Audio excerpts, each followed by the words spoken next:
Assalamualaikum warahmatullahi wabarakatuh. Perkenalkan, nama saya Mutmainah Agus dengan NIM A1Q1200014. Pada kesempatan kali ini saya akan mempresentasikan mengenai RPL Prokrastinasi Akademik SMA Negeri 9 Kendari. Langsung saja, yang bagian pertama yaitu alasan memilih topik. Alasan memilih topik, administrasi instrumen dilakukan di Sekolah SMA Negeri 9 Kendari dengan jumlah responden sebanyak 60 siswa dan butir pernyataan sebanyak 51 pernyataan. Dari hasil administrasi prokrastinasi di SMA Negeri 9 Kendari tersebut diketahui bahwa dari 60 siswa, terdapat siswa yang memiliki tingkat prokrastinasi akademik yang sangat rendah, 19 siswa yang memiliki tingkat prokrastinasi akademik yang rendah, 24 siswa yang memiliki tingkat prokrastinasi akademik yang tinggi, dan 8 siswa yang memiliki tingkat prokrastinasi akademik sangat tinggi. Sehingga saya menyimpulkan untuk mengentaskan permasalahan mengenai prokrastinasi ini kepada siswa yang masuk dalam kategori memiliki tingkat prokrastinasi yang tinggi. Oleh karena itu, pada RPL yang telah saya buat menyantumkan topik menurunkan prokrastinasi akademik, yang pada harapannya setelah rancangan pemberian layanan telah berjalan sesuai dengan struktur yang dibentuk, maka akan terlihat perubahan di mana adanya penurunan prokrastinasi akademik pada siswa yang awalnya memiliki tingkat prokrastinasi yang tinggi. Kemudian yang kedua, alasan memilih jenis layanan. Hasil administrasi yang didapatkan setelah menghitung persentase siswa yang memiliki atau memerlukan pengentasan dari permasalahan tingginya prokrastinasi akademik menjadikan saya memilih layanan responsif atau konseling kelompok sebagai layanan yang cocok untuk digunakan dalam upaya pengentasan masalah tingginya prokrastinasi pada siswa.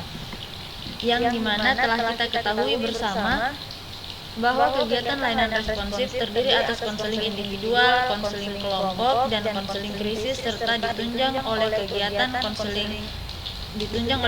konsultasi, referral, mediasi, dan informasi. Tujuan layanan ini ialah memberikan layanan intervensi terhadap peserta didik yang mengalami krisis, peserta didik yang telah membuat pilihan yang tidak bijaksana, atau peserta didik yang membutuhkan bantuan penanganan dalam bidang kelemahan yang spesifik. Dan tujuan dari layanan ini yaitu pencegahan bagi peserta didik yang berada di ambang pembuatan pilihan yang tidak bijaksana. Isi dari layanan responsif ini antara lain berkaitan dengan penanganan masalah-masalah pribadi, sosial, belajar, dan karir. Selain itu, tujuan dari konseling kelompok yaitu untuk menggali permasalahan yang ada dalam diri siswa, mengidentifikasi permasalahan yang terkait dengan prokrastinasi akademik, dan membantu siswa mengenali kekurangan dan kelebihan yang ada pada dirinya, dan hasilnya siswa dapat mengetahui kekurangannya dalam prokrastinasi akademik dan siswa dapat menuliskan keinginannya. Selanjutnya yaitu alasan memilih teknik. Dalam RPL yang telah saya buat, saya memilih teknik shaping dalam kegiatan pemberian layanan konseling kelompok karena sesuai dengan jurnal rujukan yang dicantumkan di dalam RPL yang telah saya buat, yaitu tentang efektivitas layanan kelompok dengan menggunakan teknik shaping, yang dimana jika kita lihat isi dari jurnalnya mendapatkan hasil di mana setelah diberikan layanan, hasil dari layanan konseling kelompok menggunakan teknik shaping yaitu efektif untuk mengurangi perilaku prokrastinasi akademik pada siswa. Hal ini dibuktikan dari nilai rata-rata konseling kelompok dengan teknik shaping yang diberikan kepada kelompok eksperimen lebih tinggi sebesar 101,30, sedangkan nilai rata-rata dari kelompok kontrol yang hanya diberikan layanan tanpa teknik sebesar 99,60. Selain itu, teknik shaping ini merupakan teknik analisis ABC, di mana peserta didik menulis stimulus yang ada pada dirinya ketika melakukan prokrastinasi, seperti pencetus perilaku awal, meyakinkannya dia melakukan itu untuk apa, setelah itu konsekuensinya ketika melakukan prokrastinasi, dan tak lupa selalu diberikan reinforcement positif agar terdapat perubahan perilaku yang diinginkan. Sejalan dengan yang diperbuat oleh penelitian Eli Ernawati 2016 menyimpulkan bahwa layanan konseling kelompok menggunakan teknik shaping efektif untuk mengurangi perilaku prokrastinasi akademik pada siswa. Faktor utamanya yang mempengaruhi perilaku prokrastinasi adalah siswa terlalu pasif hingga malu untuk bertanya sehingga menunda hingga melebihi batas waktu. Seperti yang dikatakan oleh Wilujeng dalam Rahmana 2002, bahwa faktor yang mempengaruhi prokrastinasi termasuk orang yang malu untuk bertanya, sehingga ketika ia mengerjakan tugas tidak percaya diri dan akhirnya tidak mengerjakan sehingga batas waktu pengumpulannya tiba. Langsung saja untuk bagian rancangan pelaksanaan layanan atau RPL konseling kelompok. Di sini dari RPL yang telah saya buat, komponen layanannya itu layanan responsif atau layanan responsif dengan yang dimana menggunakan konseling kelompok. Kemudian untuk bidang layanannya layanan pribadi dan belajar. Topik atau tema layanannya mengurangi prokrastinasi akademik. Kemudian untuk aspek perkembangan, motivasi diri dan penurunan kecemasan. Motivasi diri dan penurunan kecemasan ini mengapa saya cantumkan di aspek perkembangan, karena jika dilihat prokrastinasi itu bisa dipengaruhi oleh motivasi diri yang rendah atau adanya kecemasan terhadap siswa. Kemudian untuk capaian layanan, mengentaskan permasalahan prokrastinasi akademik serta menjadikan siswa memiliki rasa tanggung jawab yang baik agar sadar akan dampak prokrastinasi akademik serta memiliki motivasi diri yang dapat menurunkan prokrastinasi. Fungsi dari layanan pengentasan masalah, tujuan umum, peserta didik atau konseli dapat mengetahui kegiatan konseling dan mencapai penurunan prokrastinasi. Kemudian untuk tujuan khusus ada 3. Yang pertama, peserta didik atau konseli dapat mengetahui tentang kegiatan konseling. Yang kedua, peserta didik atau konseli dapat meningkatkan motivasi diri dan menurunkan kecemasan. Dan yang ketiga, peserta didik atau konseli dapat mencapai penurunan prokrastinasi. Sasaran dari layanan ini yaitu siswa SMAN 9 Kendari. Materi layanan di sini juga ada 3. Yang pertama, pengertian motivasi diri, pentingnya memiliki motivasi diri serta jenis dan macam motivasi. Kemudian untuk yang kedua, pengertian cemas, mengapa setiap orang bisa cemas dan penyebab cemas. Kemudian untuk materi yang ketiga, hubungan motivasi diri, kecemasan terhadap prokrastinasi akademik. Untuk waktu pelaksanaannya itu 1 kali pertemuan kali 40 menit. Kemudian sumber yang saya gunakan yaitu ada 4 sumber. Yang pertama itu dari jurnal yang berjudul Efektivitas Layanan Konseling Kelompok dengan Teknik Shaping. Yang kedua dari jurnal penelitian pengaruh kecemasan matematika dan motivasi belajar terhadap prokrastinasi akademik. Yang ketiga dari jurnal Pajar atau Pendidikan dan Pengajaran dengan judul pengaruh motivasi diri terhadap prokrastinasi akademik, The Effect of Self-Motivation on the Academic Procrastination of Economic Education Student During the Pandemic. Dan yang terakhir yaitu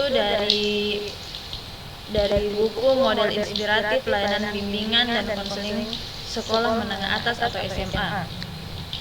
Selanjutnya untuk metode atau teknik. Yang pertama itu teknik shaping, yang kedua itu ceramah, syurah pendapat dan tanya jawab. Untuk media dan alat, LCD, PowerPoint, upaya mencapai motivasi diri, penurunan kecemasan.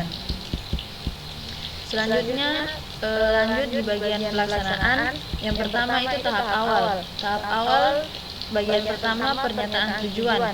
Pernyataan tujuan ini dibagi menjadi 4. Yang pertama itu mengucapkan salam, menanyakan kabar, icebreaker, dan memberikan materi pembukaan awal mengenai penjelasan tentang prokrastinasi akademik dan teknik shaping dan menyampaikan tujuan yang akan dicapai. Kemudian untuk selanjutnya bagian B, penjelasan tentang langkah-langkah kegiatan. Yang pertama memberikan langkah-langkah kegiatan, tugas dan tanggung jawab peserta didik. Yang kedua, kontrak layanan atau kesepakatan lain. Seperti Hari ini kita akan melakukan kegiatan selama 1 jam pelayanan. Kita sepakat akan melakukan dengan baik. Selanjutnya, bagian C mengarahkan kegiatan atau konsolidasi, yang dimana guru BK atau konselor memberikan penjelasan tentang topik yang akan dibicarakan. Kemudian yang bagian D, tahap peralihan atau transisi, yang dimana guru BK atau konselor menanyakan kesiapan peserta didik melaksanakan kegiatan dan memulai ke tahap inti. Lanjut untuk bagian tahap inti. Yang pertama, bagian A, kegiatan peserta didik, yaitu di mana di sini ada 3. Pertama, peserta didik masing-masing mengisi lembar shaping. Kemudian yang kedua, peserta didik menyimak paparan materi yang disampaikan guru BK. Dan yang ketiga, peserta didik menyampaikan pendapat atau bertanya pada materi yang belum dipahami. Bagian B, yaitu kegiatan guru BK atau konselor, yang dimana di sini kegiatan guru BK atau konselor di situ ada 4. Yang pertama, guru BK dan konseling atau narasumber melibatkan peserta didik dalam kegiatan mengisi lembar shaping. Yang kedua, guru BK atau narasumber menyajikan materi dengan menggunakan media BK.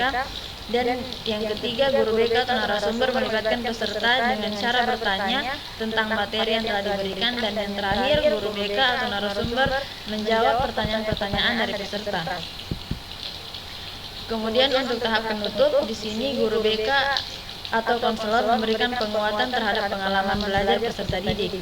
Lanjut untuk bagian evaluasi. Yang pertama, evaluasi proses. Evaluasi proses dibagi menjadi 4. Yang pertama, melakukan refleksi hasil. Setiap peserta didik menuliskan di kertas yang sudah disiapkan. Kemudian yang kedua, sikap atau antusias peserta didik dalam mengikuti kegiatan.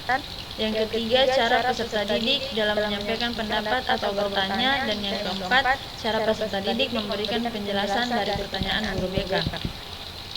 Kemudian untuk evaluasi hasil, yang pertama, merasakan suasana pertemuan, entah itu menyenangkan, kurang menyenangkan, atau tidak menyenangkan.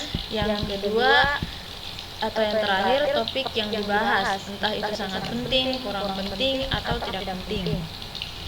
Ya, mungkin itu saja untuk pemaparan RPL. Selanjutnya kita beralih ke uraian materi. Di sini saya memaparkan lampiran, yaitu uraian materi atau slide PowerPoint.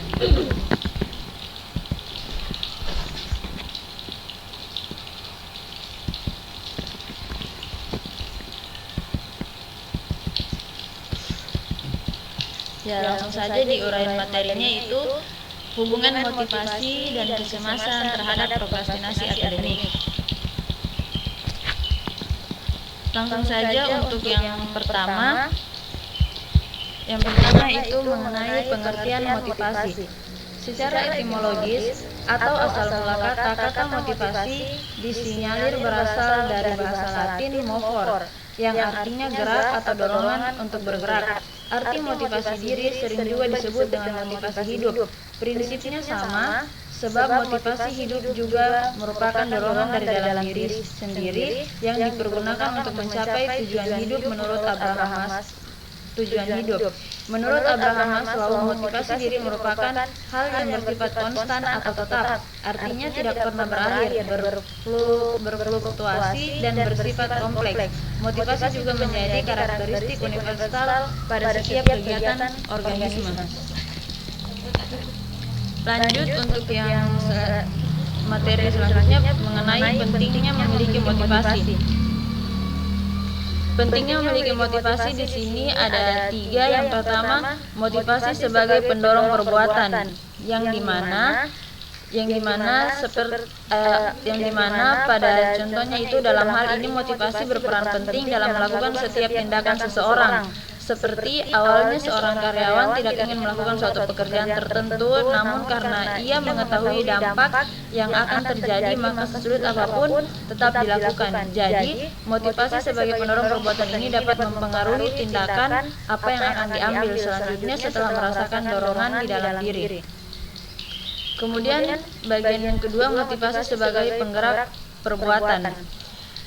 Ketika rasa malu itu menghampiri, kemudian muncullah motivasi dorongan diri untuk berencana melakukan sesuatu. Setelah itu, mulailah alam bawah sadar tergerak untuk melakukan sesuatu. Inilah yang dinamakan motivasi penggerak perbuatan. Selanjutnya, motivasi sebagai pengarah perbuatan. Motivasi seperti ini menentukan apa yang harus dikerjakan dan dilakukan yang mendukung untuk mencapai tujuan. Seperti ketika kita merasakan hal terbesar dalam diri pada saat melakukan sesuatu, sehingga rasa malas, jenuh, dan apapun menjadi terkalahkan dengan rasa motivasi tersebut. Selanjutnya, macam-macam motivasi. Macam-macam motivasi. Di sini motivasi itu dibagi menjadi dua, ada motivasi intrinsik dan motivasi ekstrinsik. Untuk motivasi intrinsik berarti bahwasannya seseorang menunjukkan hasrat untuk melakukan sesuatu tanpa dorongan dari luar dirinya. Kemudian untuk motivasi ekstrinsik, apabila respon seseorang merujuk pada dorongan dari luar, misalnya ketika sedang malas, tiba-tiba rekan kerja memberikan dorongan semangat, di saat itulah Anda meresponnya sehingga motivasi itu pula terbentuk. Lanjut untuk materi yang bagian kecemasan. Yang pertama itu pengertian cemas. Cemas adalah perasaan yang timbul ketika kita khawatir atau takut akan sesuatu. Rasa takut dan panik adalah hal yang manusiawi.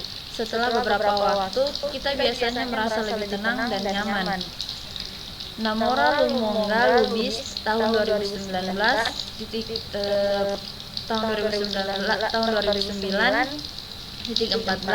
menjelaskan bahwa kecemasan adalah tanggapan dari sebuah ancaman nyata ataupun hayal. Individu mengalami cemas karena adanya ketidakpastian di masa mendatang. Kecemasan dialami ketika berpikir tentang sesuatu tidak menyenangkan yang akan terjadi.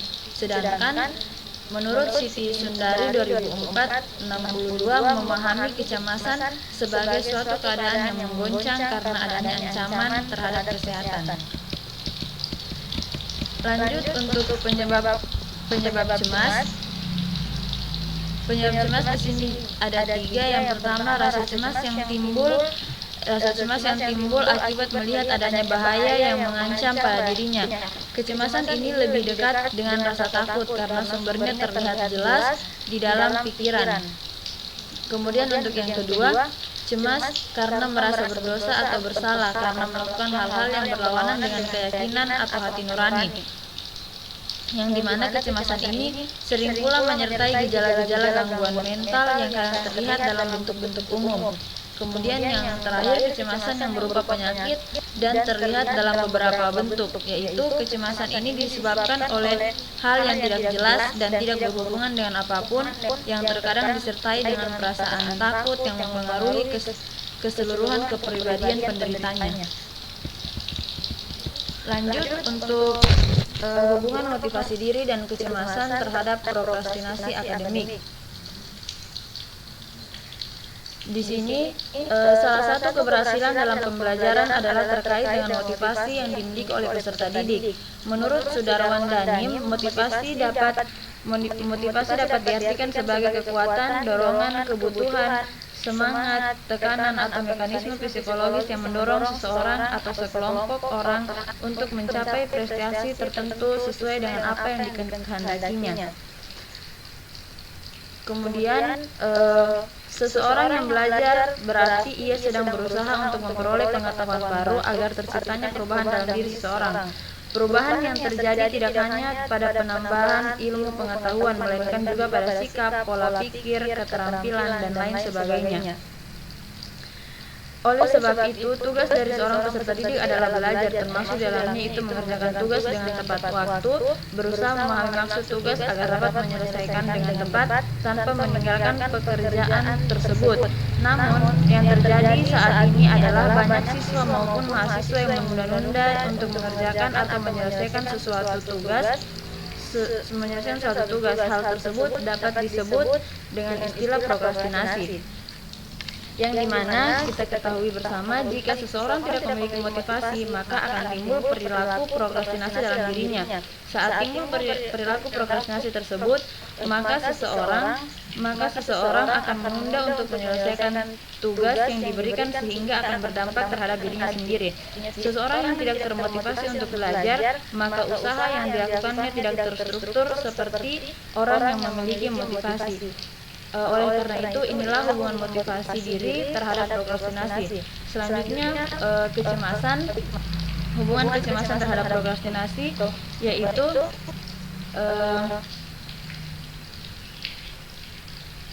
beberapa hal yang dapat mempengaruhi tinggi rendahnya tingkat prokrastinasi akademik pada peserta, salah satunya motivasi belajar.